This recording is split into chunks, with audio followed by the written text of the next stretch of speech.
We spend so much of our lives chasing the next big thing that we sometimes forget the simple moments already around us.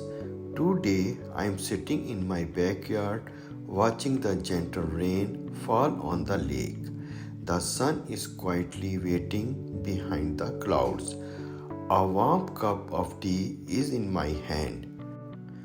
None of these moments are perfect, but together they create something beautiful.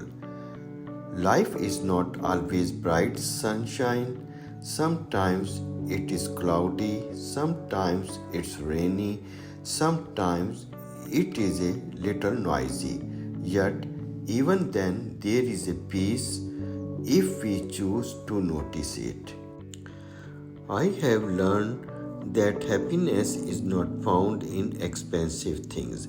It is found in moments like these when we slow down, appreciate nature, and thank God for another day.